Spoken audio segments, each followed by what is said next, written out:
శ్రీగురుభ్యో నమః. నారాయణం నమస్కృత్య నరం చైవ నరోత్తమం దేవీం సరస్వతీం వ్యాసం తతో జయముదీరయేత్. ఆదౌ దేవకిదేవి గర్భజననం గోపిగృహే వర్ధనం మాయాపూతన జీవితాపహరణం గోవర్ధనోద్ధారణం కంసచ్ఛేదన కౌరవాదిహరణం కుంతీసుతాన్ పారణం ఏతద్భాగవతం పురాణకథితం శ్రీకృష్ణలీలామృతం. ఓం క్లీం శ్రీకృష్ణాయ గోవిందాయ గోపీజనవల్లభాయ నమః. ఓం క్లీం శ్రీకృష్ణాయ గోవిందాయ గోపీజనవల్లభాయ నమః. ఓం క్లీం శ్రీకృష్ణాయ గోవిందాయ గోపీజనవల్లభాయ నమః. ఓం క్లీం శ్రీకృష్ణాయ గోవిందాయ గోపీజనవల్లభాయ నమః. ఓం క్లీం శ్రీకృష్ణాయ గోవిందాయ గోపీజనవల్లభాయ నమః. ఓం క్లీం శ్రీకృష్ణాయ గోవిందాయ గోపీజనవల్లభాయ నమః. ఓం క్లీం శ్రీకృష్ణాయ గోవిందాయ గోపీజనవల్లభాయ నమః. ఓం క్లీం శ్రీకృష్ణాయ గోవిందాయ గోపీజనవల్లభాయ నమః. ఓం క్లీం శ్రీకృష్ణాయ గోవిందాయ గోపీజనవల్లభాయ నమః. ఓం క్లీం శ్రీకృష్ణాయ గోవిందాయ గోపీజనవల్లభాయ నమః. ఓం క్లీం శ్రీకృష్ణాయ గోవిందాయ గోపీజనవల్లభాయ నమః. ఇదాनीं वयं सर्वे श्रीमद्भागवते महापुराणे मोक्षपुराणे त्रयोविंशतितमाध्याये प्रविशामः. 23వ అధ్యాయంలో ప్రవేశిస్తున్నాం. శ్రీమద్భాగవత మహాపురాణం చతుర్థ స్కంధం. పృథు మహారాజు రాజ్యాన్ని కొడుకులకు అప్పగించేసేసి 5గురికి సమభాగాలు చేసే రాజ్యాన్ని వాడికి ఇచ్చేసి తన పట్టమహిషి అర్ధాంగి భార్యా దైవకృత సఖ ఆవిడతో కలిసి ఆయన గంగా యమునయోర్మధ్యే ఏ వసంతి తే మే ప్రసన్నాత్మానశ్చరంజీవితం వర్ధయంతి అక్కడికి వెళ్ళారు. కిరీటం లేదు, హారాలు లేవు, భుజకీర్తులు లేవు, 2 వస్త్రాలు, అధోవీతం ఉపవీతం. వస్త్రయజ్ఞం సమర్పయామి అంటుండ పూజా కార్యక్రమంలో నడుముకు కింద కట్టుకునేది అధోవీతం, పైన వేసుకునేది ఉపవీతం. వస్త్రయజ్ఞం 2 వస్త్రాలు. పృథు చక్రవర్తి అంతే, అర్చి మహాదేవి అంతే. ఆ ఇద్దరు కూడా తపోవనానికి వెళ్ళిపోయారు. విశేషం ఏంటంటే కలియుగంలో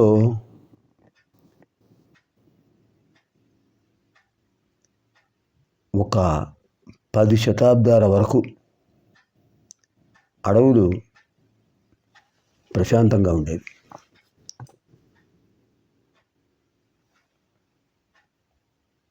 విదేశీయుల పాలన ప్రారంభించినప్పటి నుంచి అడవులకు కూడా కాలుష్యం వచ్చేసింది. అక్కడ కూడా విశ్రాంతి లేదు. ఇప్పుడు చెప్పక్కర్లేదు. కృత్రిమములైన అడవులను ఏర్పాటు చేస్తున్నారు తప్ప సహజమైన అడవులు కనిపించవు. అంతా కృత్రిమమే. సహజమైన అడవుల్లో జంతువులు సంతోషంగా ఉంటాయి. ఆ గుహలు, జలపాతాలు, నదులు, చెరువులు, మహావృక్షాలు, వాటికి కూడా పరిమితి విధించారు. వాటికి కూడా గోడలు కట్టేశారు. అక్కడ కూడా కాలుష్యమే. సహజ వాతావరణం కనిపించదు. సరే, ప్రస్తుత పరిస్థితి ఎంత కరిదోషం. ఇద్దరు వెళ్ళారు. సనకాదులు సనక సనందన సనత్కుమార సనాతనులు చెప్పినట్టుగా యమ నియమ ఆసన ప్రాణాయామ ప్రత్యాహార ధారణ ధ్యాన స్థుతులను, ఆ దశలను సాధన చేస్తున్నారు. ఇద్దరు కూడా దంపతులు అలా ఉండాలి. చివరి క్షణం వరకు కలిసి ఉంటారు. అలా తపస్సు, యోగాభ్యాసం అలా చేస్తున్నారు. వాళ్ళ సాధనలో ఒక విశేషమైన తత్పరత, ఏకాగ్రత ఏర్పడటం వల్ల క్షుద్బాధ, పిపాసా బాధ లేవు. ఆకలి దెప్పికలు ఉండవు. ఎప్పుడు? దృష్టి దాని మీద లేనప్పుడు. ఆకలి దెప్పికల మీద దృష్టి లేదు. వాడి ఆలోచనే రాదు. తపస్సు మీదే దృష్టి. తపస్సే ధ్యేయం. అనిర్వచనీయమైన ఆ పరమాత్మ దర్శనమే లక్ష్యం. భవబంధ విమోచనమే సాధనం, మోక్షప్రాప్తి లక్ష్యం. పునరపి జననం, పునరపి మరణం, పునరపి జననే జఠరే శయనం, ఆ స్థితి రాకూడదు. అలా సాధన చేస్తున్నారు అద్భుతంగా. క్రమక్రమంగా ఆ దంపతులిద్దరికీ కూడా కళ్ళు మూసుకున్నా కూడా అంతర్గతమైన ఆ జ్యోతి స్వరూపం కనిపిస్తుంది. అద్భుతమైన ఆత్మజ్యోతి. పృథు చక్రవర్తి, అర్చి మహారాణి ఇద్దరు కూడా పంచ జ్ఞానేంద్రియాలను త్వక్ చక్షు శ్రోత్ర జిహ్వా ఘ్రాణేంద్రియాలు జ్ఞానేంద్రియాలు, వాక్ పాణి పాద పాయు ఉపస్థలు కర్మేంద్రియాలు, మనోబుద్ధి చిత్తాహంకారాలు అంతఃకరణ చతుష్టయం. వీటిని సమగ్రంగా వశం చేసుకున్నారు. మనసును బుద్ధిలో లయింపజేశారు, బుద్ధిని ఆత్మలో లయింపజేశారు. ఉన్నది ఒకటే ఆత్మ. పంచ తన్మాత్రల నుంచి పంచ జ్ఞానేంద్రియాలను నివృత్తి చేశారు. అద్భుతమైనటువంటి తేజస్సు వాడలో ఏర్పడింది.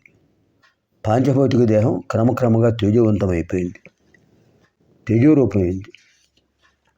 అలా విశేషమైన సాధనా ఫలితం వల్ల ఆ దంపతుల యొక్క విశేషమైన దివ్య ప్రభావం, ఆ దివ్య శక్తి తరంగాలు అంతటా వ్యాపించి ఆ ప్రాంతం అంతా కూడా తేజోమయం అయిపోయింది. ఇప్పుడు చూసినా కూడా తేజస్ తరంగాలు.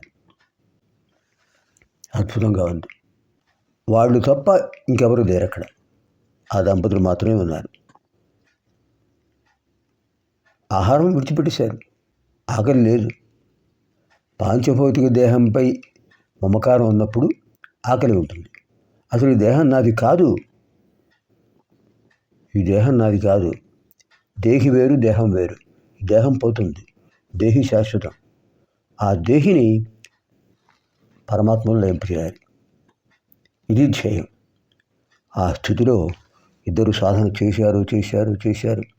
ఆ దంపతులు చివరకు పృథు చక్రవర్తి యొక్క దేహం మొత్తం తేజోమయంగా ఒక అద్భుతమైన జ్వాలారూపంగా వచ్చేసింది. పాంచభౌతిక దేహం లేదు ఇక్కడ. పాంచభౌతిక దేహం లేదు. మూలాధారం, స్వాధిష్టానం, మణిపూరం, అనాహతం, విశుద్ధి, ఆజ్ఞ, సహస్రారం. మూలాధారంలో ఉన్న కుండలిని శక్తిని జాగృతం చేసి అష్టాంగ యోగ సాధనతో నెమ్మదిగా స్వాధిష్టాన చక్రానికి వచ్చి, స్వాధిష్టానం నుంచి మణిపూర చక్రానికి వచ్చారు. మణిపూర చక్రం నాభిస్థానంలో ఉంటుంది. అది అగ్నితత్వం. ఆ అగ్నితత్వాన్ని ప్రచోదింపజేశారు. ఆ అద్భుతమైన తేజస్సు ఆ మణిపూర చక్రం నుంచి ఆ జఠరాగ్ని ఒక అద్భుతమైన తేజోరూపంగా అనాహతం దగ్గరికి వచ్చింది. అనాహతంలో ఇక్కడ ఉన్న తేజస్సు అనాహతంలో ఉన్నటువంటి వాయువును కలుపుకుంది. అనాహతం దగ్గర ప్రాణ, అపాన, వ్యాన, ఉదాన, సమాన సంస్థుతులన్నీ పంచవిధ మహాప్రాణాలు. మణిపూర చక్రంలో ఉన్న తేజస్సు అనాహత చక్రం ఉన్న వాయువుతో కలిసింది. విశుద్ధి చక్రంలో ఉన్న శూన్యస్థితిని అధిగమించి ఆజ్ఞాచక్రంలోకి వచ్చేసింది. అక్కడ జీవాత్మను అద్భుతమైన మార్గంలో పరమాత్మ స్థానానికి తీసుకొడింది. అలా ఇద్దరు కూడా జీవోత్క్రమణ చేశారు ఆ దంపతులు. అది పృథు చక్రవర్తి యొక్క విశేషమైన కథ. ఈ పృథు చక్రవర్తి యొక్క కథను చెప్పిన వారు, విన్నవారు కూడా శ్రీకృష్ణ పరమాత్మ యొక్క దివ్యానుగ్రహం పొందుతారు. శుభం భవతు. ఇది శ్రీమద్భాగవతే మహాపురాణే పారమహంస్యాం సంహితాయాం చతుర్థస్కంధే త్రయోవింశోధ్యాయः. స్వస్తి.